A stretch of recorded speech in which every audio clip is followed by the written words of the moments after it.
This is not self-help. This is healing. Body, nervous system, wholeness.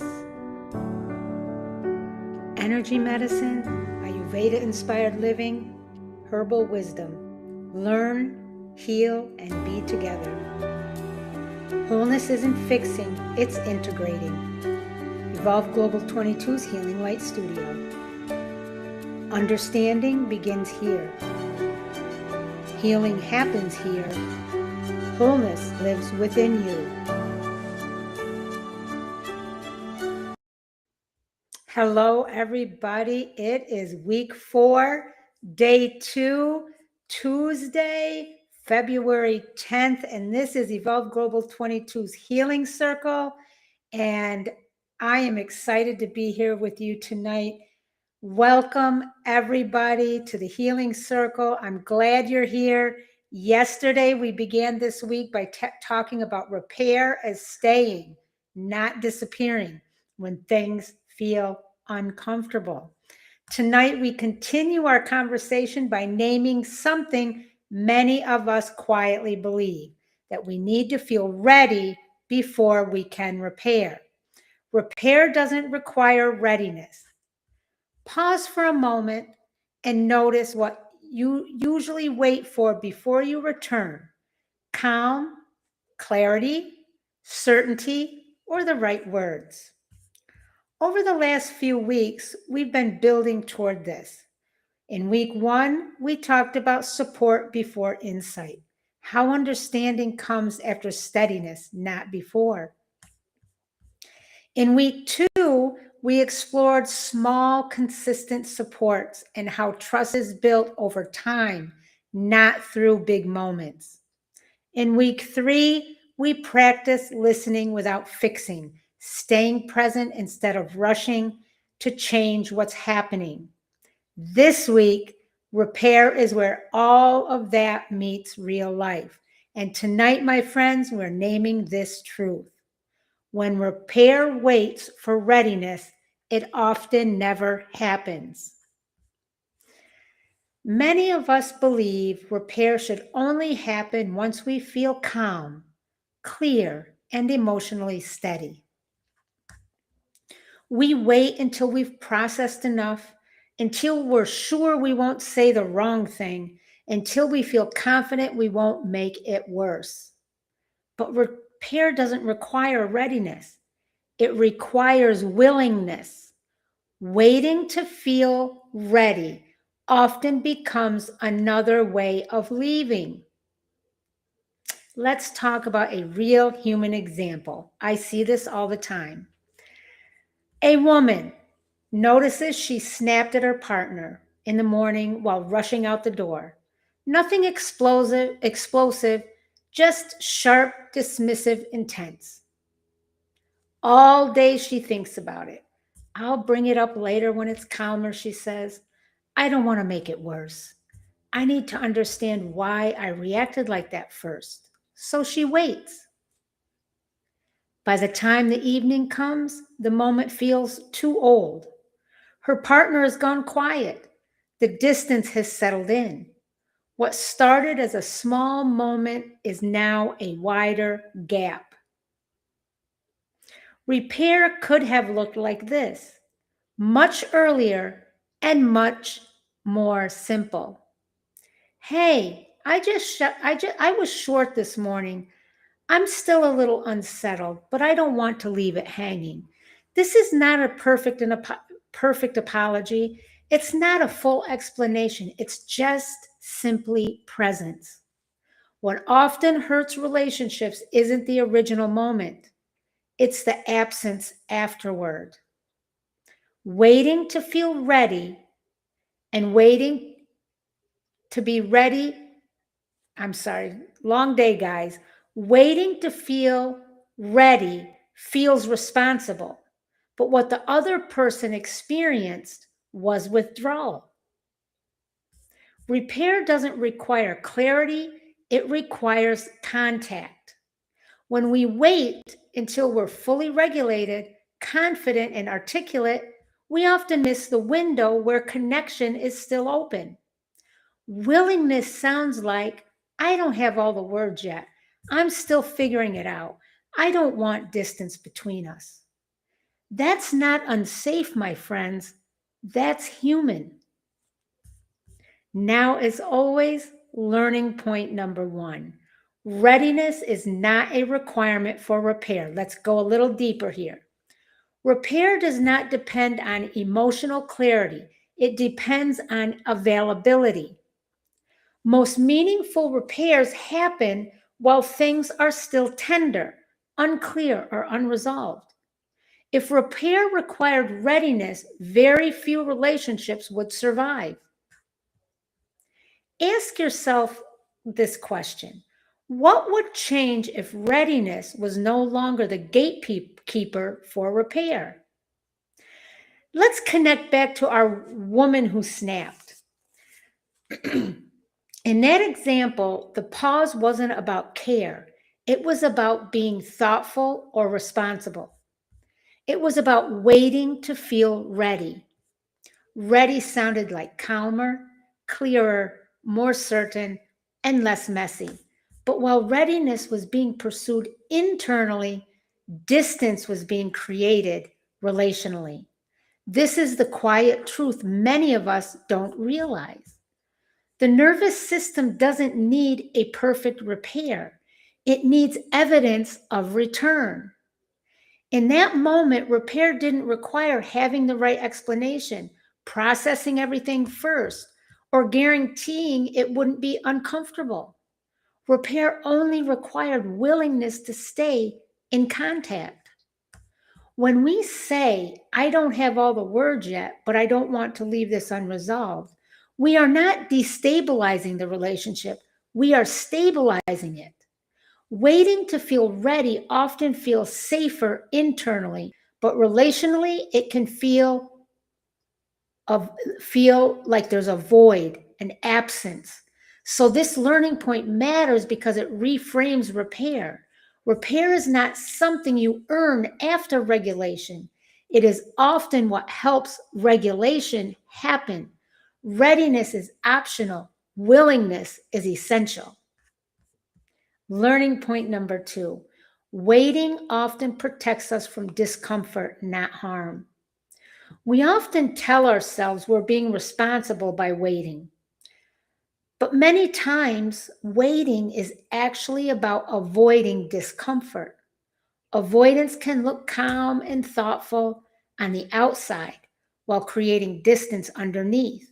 Repair isn't reckless, but it doesn't wait for comfort either. Let's look at this through a parent and child moment. A parent snaps at their child during a stressful morning. Nothing extreme, just a sharp tone, a raised voice. The child goes quiet. The parent notices immediately and feels bad. But they also think, I don't want to upset them more. They're sensitive. I'll wait until later. I need to calm down first. So the parent waits. How many of you parents have been through this? I have. Everyone has. The rest of the day moves on. School, homework, dinner, all the normal, regular things that we do. The parent tells themselves they'll circle back when things feel smoother. But from the child's perspective, something else is happening. The child is thinking the child is not thinking they're being respectful of my space. The child is thinking, I must have done something wrong. My feelings aren't important enough to come back to. This, my friends, is just how children think. The waiting protected the parent from the discomfort of naming the moment, but it did not protect the child from the impact of it. Repair could have happened right there, even imperfectly. The parent could have said, hey, I spoke sharply earlier. I was overwhelmed. You didn't do anything wrong. That single sentence doesn't escalate harm, it contains it. Waiting often feels like care, but many times it's self protection. We wait because it feels awkward. We're afraid of tears. We don't want to feel like the bad parent. But children don't need us to be calm, polished, and perfect. They need return. Repair doesn't require comfort, it requires presence. And when we wait too long, the body, especially a child's body, fills in the silence with meaning. Ask yourself this question: what discomfort might I be protecting myself from by delaying repair? Learning point number 3: repair happens in motion, not mastery. Repair is not a perfected moment. It's a movement. It's returning before everything makes sense. It's allowing connection to continue while understanding catches up later. Healing grows through motion, not mastery. Let's look at another very human example that I'm sure all of us have been through at some time or other. A longtime friend realizes they've been distant. Texts went unanswered. Invitations were declined, not intentionally, but just overwhelmed, tired, and stretched thin. Weeks pass. The friend thinks, I should explain myself properly. I don't want to sound flaky. I need to get my thoughts together first. So they stay silent.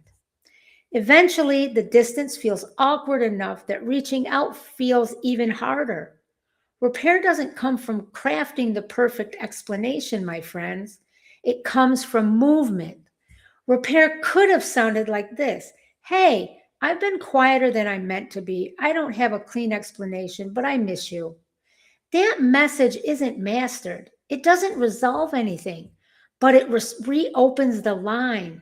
What heals isn't the explanation, it's the motion toward connection. Mastery waits for certainty. Repair moves with honesty. The nervous system doesn't need polish, it needs signal. Signals say, I'm still here. You still matter. This connection isn't being abandoned. Repair happens when we move toward one another, not when we finally feel articulate enough. Ask yourself this question: where in your life might movement matter more than having it all figured out? Learning point number 4: imperfect return is more healing than perfect silence. Silence often feels safer than saying the wrong thing, but silence deepens rupture. Imperfect return keeps relationship alive. It signals willingness, not completion. Let's look at another real human perspective. And many of us, I'm sure, have experienced this, or either personally or we've seen this in our family's lives. A daughter hasn't called her mother in weeks. Not because she doesn't care, but because the last conversation was tense. Words were misunderstood and feelings were hurt. She thinks, I'll call when I know what to say. I don't want to reopen things. I need to feel more grounded first. So she stays silent. Meanwhile, her mother feels the absence, not as peace, as uncertainty. Did I say something wrong? Is she pulling away? Did I lose her? The silence is clean, no mistakes, no awkwardness, but it's also lonely. An imperfect return could sound like, hey, I've been quiet because I didn't know how to come back. I don't have the right words yet, but I didn't want to stay away. That sentence doesn't resolve the tension. It doesn't explain everything, but it reconnects the nervous system. Silence often feels safer because it avoids discomfort. But to the body, especially in relationships, silence often reads as disappearance. Imperfect return says, I'm still here. You still matter. This connection hasn't been abandoned.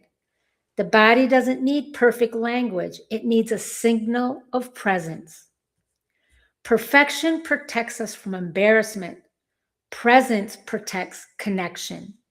And most of the time, healing doesn't happen through flawless communication. It happens through showing up a little sooner than feels comfortable. Ask yourself this: who might feel the impact of my return, even if it's imperfect? Healing point number 5: willingness builds trust over time. Trust is not built when everything is smooth. It's built when we show up anyway. Each imperfect return teaches the body and the relationship that connection doesn't depend on perfection. Let's think of this real human example. A coworker and a manager have a rough interaction during a meeting. The manager interrupts, dismisses a point too quickly, and moves on. Afterward, the manager notices the shift. The coworker is quieter, less engaged.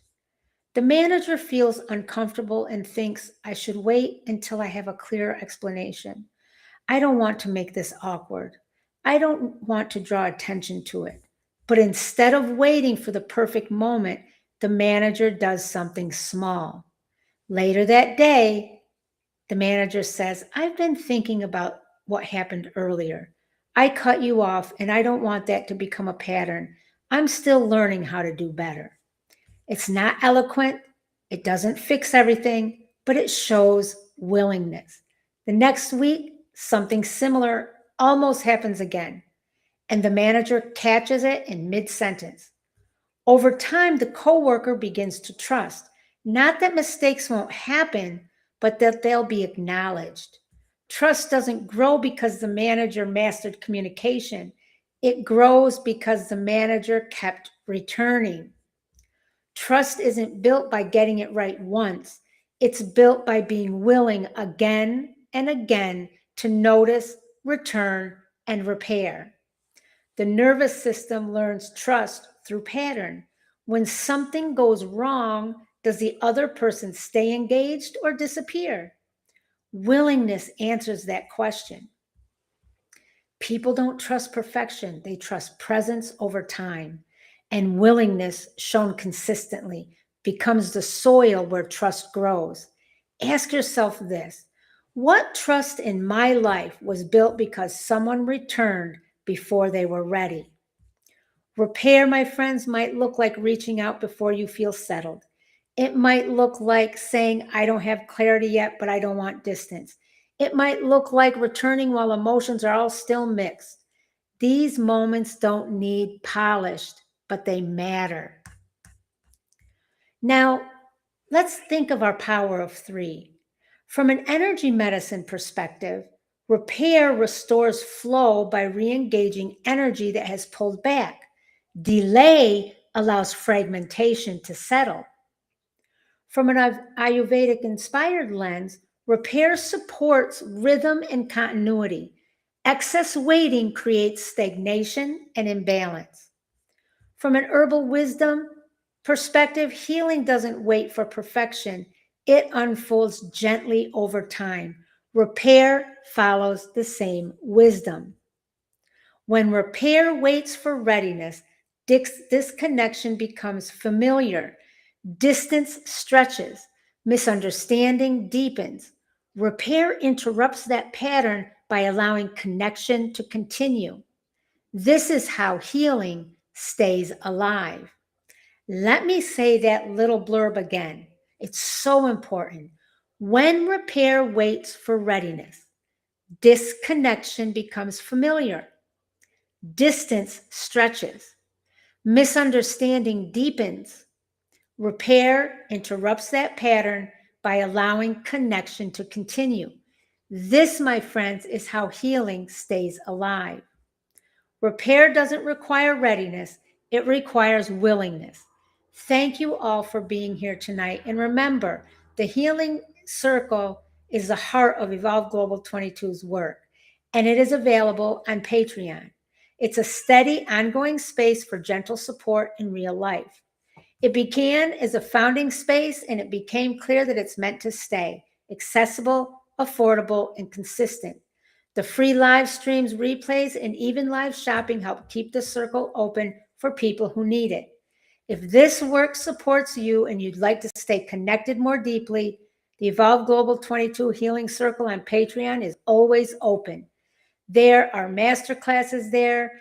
I do one-to-one support. There's a plethora of resources. It is truly a daily support for you. Remember, my friends, healing lives here. Wholeness lives within you. Peace, love, and light.